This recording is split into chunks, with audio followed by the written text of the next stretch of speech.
Урматтуу Москва шаарындагы мекендештер, биз азыр элчиликтин консулдук бөлүмүнүн астында турабыз. Өзүңүздөр көрүп аткандай, азыркы учурда ушу консулдуктун астында биздин мекендештер өтө көп. Кээ бирөөлөр ушу таң атпай 3-тө 4-тө келип очередте турабыз дегендер да бар. Эмне себептен мынчалык очеред көп болуп атат? Эмне себептен мынчалык элдер таң атпай келип 2 күн 3 күн деп тургандар бар? Ошол боюнча мына элчиликтин пресс катчысы менен биз маек алалы деп келдик. Анда биз өзүңүздү тааныштырып, эмне себептен мындай болуп атканын айта кетсеңиз. Мен атым Назгуль Чусубакулова, Кыргыз Республикасынын Россия Федерациясындагы элчилигинин пресс катчысы. Мен сиздин суроосуңузга жооп берип кетейин. Биринчиден, эмнеге элдер көп санда болду бул жерде? Бул эки эле ошондой себеби бар. Биринчиден, азыр ушул Россия Федерациясынын аймагында жүргөн мекендештерибиз өздөрү жайкай салууга чыгып жатат.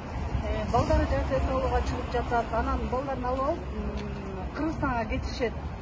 Балдарын ошо жана мекенине кайтуу күбөлүгүн алышат көпчүлүк үчүн. Биринчи себеби ошол. Экинчиден, булар биз жанагы Россия Федерациясынын президентинин жарлыгы чыккан. Жана коронавирус инфекциясына байланыштуу коронавирус инфекциясынын андан ары жайылуу чараларын алдын алуу жөнүндө жарлыгы чыккан.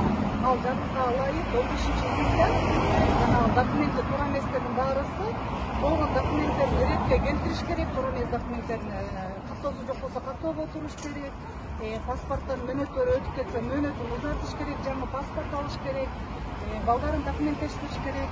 Ошого байланыштуу ушул жерде мен баса белгилеп кетейин, биз январдан бери ушуну айтып жатсак дагы бир ай калганда келишти биздин мекендештер менен. Бир ай калганда, аз эле убакыт калганда келип, анан ушундай аябай чоң кезек болуп кетти да.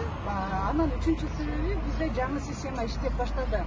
Мурун эгер биз мекенине кайтуу күбөлүгүн 4-5 күндө жасасак, азыр 3 сааттын ичинде эле дароо эле берилип жатат. Жана жаңы көргөн балдардын документтери аларга биринчи күн берилет. Анан кийин ким берет, анан документтерин иштеп чыгыш керек, компьютерге киргизиш керек, сыртка тартыш керек деген 8 саат убакыт кетет.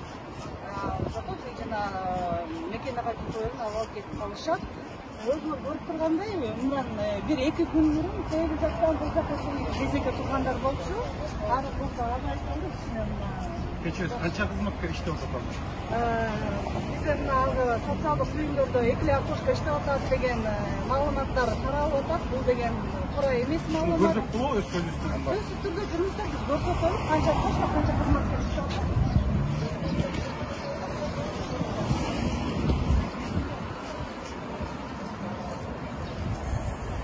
Да, урматтуу мекендештер, бул жерде азыр элди эки жакка бөлүп коюптур. Жарым эли болсо паспорт алмаштырганга, жарым эли болсо вкладыш алганга болуптур. Азыр мына элчиликтин ичине кирип баратабыз. Бул жерден ичинде көрсөтөбүз кандай болот. Атын айтып турасыз. Жакта кой бергиле. Саламатсыздарбы, кандайсыздар? Эже, туугандар, азыр сиздердин баарыңыздардын суроолоруңуздарга апай тартып көргүзөлү деп атабыз. Кечиресиздер. Biz diasporadan buluruz, diasporadan.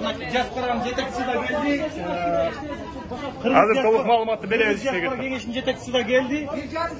Hazır biz içinden görüp çaldı otakta, kança koşku işte otak, kanday sebepten niçin hoçret bulup otak dep, öz gözüsünden görüp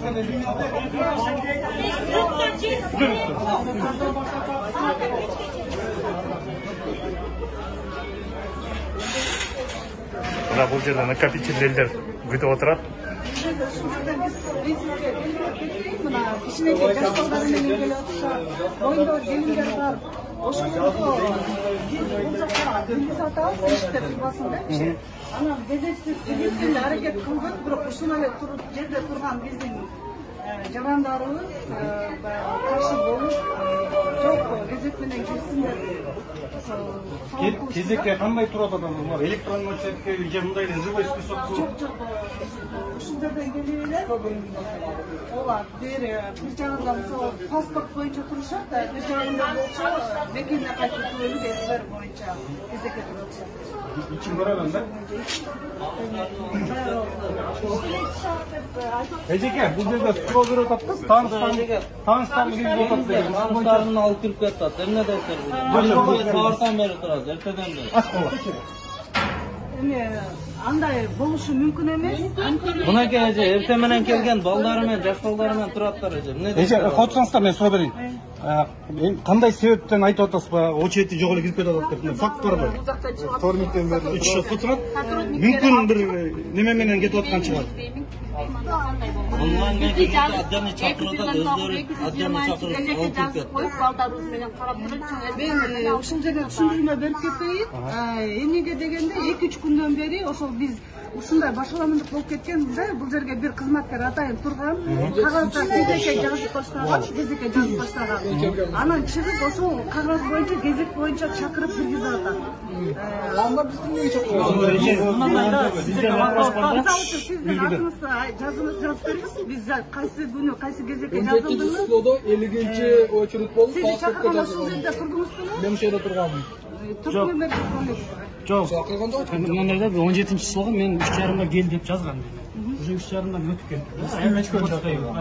Бүгін келіп жазылғандар, бүгін келіп жазылдықандар кел кетіп жатады да бізден мұнғачы. Қандай осыған доказательство бүгін жазылғандар келіп кеткен ойынша бір. Бар мұна, фактор. Список бар ма? Список тұрады. Анда көріп шығалыз, өзіңіз көріп шығалыз. 3 список тұрады. Кешегі список, бүгінгі список. Хорошо.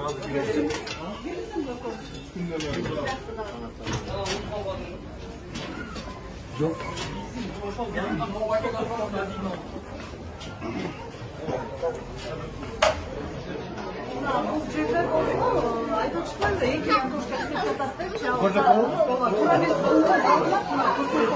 Мына 10-чы окошко иштеп, 10 окошко башайық ушу биздин мекендештерге.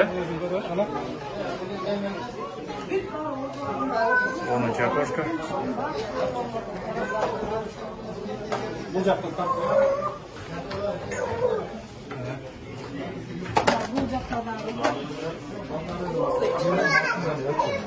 Запись. Бул жактан көрөсүз. Очетип. Мына бул жактан көрсөңүздөр. Кабыл алып атат. Кабыл алып атат. Баш аягы 10 окошко кабыл алуу боюнча иштеп жатат. Окошкалардын баарысы толугу менен иштеп, толугу менен жарандарды кабыл алып жатат. Анан кийин айтып атпайбы? Ооба. Бул система. Бuyakta da kabыл alınıp жатат. Осы кабыл алынып жатат. Элчилик консулский отделдин ичи толук кандуу иштеп, ар бир жарандарды кабыл алып, бuyakта выдача экен, а?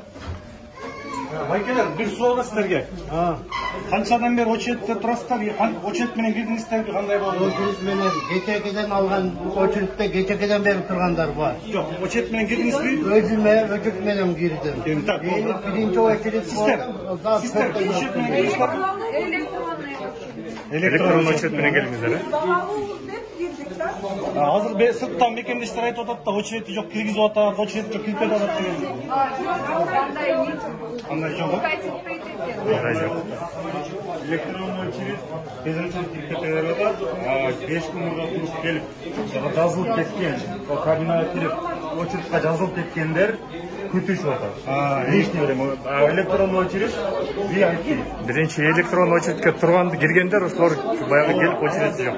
Кече очередке турса да, алар биринчи кирип атат. Ошон үчүн сиздин оюңузча маалыматты бериш керек экен, электронный очередти туура коюш керек экен, туурабы? Или баары электронный киргизиш керек, или только Да, маалымат жок үчүн ушундай эки жаранды болот тура очеред, да?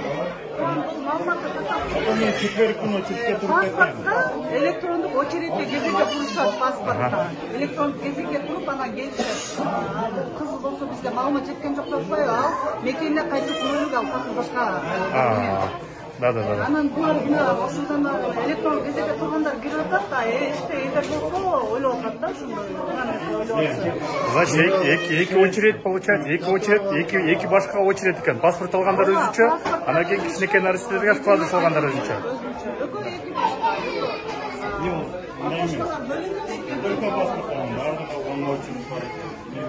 Ошол туугандар сак саламатта болгула, Кудай буйрса мындай видеолорду биз чыгарып турабыз. Мына бул жерден кабыл алгандар, бул жерде болсо мына ушул документ СВР возвращение, мына мекендештерибизди алып атат.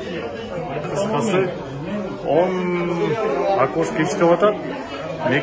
мекендештердин бүт баарын тең тыштан очет менен киргизип, тизме менен кээ бир электрондук тураттыр, кээ бир өзүнчө турат.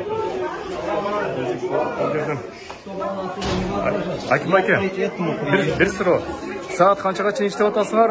Ушул тышта турган мекендештердин бүт баары тең жетишеби бүгүн документтерин баарын ала алабы? Geçe saat 8'e şeyin, 8:30'ga şeyin kabul alındı. Bırak жетишеби bu vakit ko'rsatadi. Bırak maksimalдуу turda hareket kılatamiz. Ушул жерге келген жарандардын баарын бүгүн киргизип, документleştirip getiriyoruz. Все, рахмат. Негизи саат 6-га чейин иштейсиңер, бирок сиздер узак мөөнөт менен 8-ге чейин иштеп атасыздар. 9'dan 6'ga чейин иштейбиз. Все, рахмат. Шартка байланыштуу 8'ге чейин иштегенге туура келет. За, усиленно иштеп аткан турбайсыздарбы? Биякта ошондо баш аягы мына 10 окошко иштеп атыптыр. Ар биринин ушул жарандар боюнча, жарандардын кабыл алышы боюнча тест-тизим ишке ашырып атат.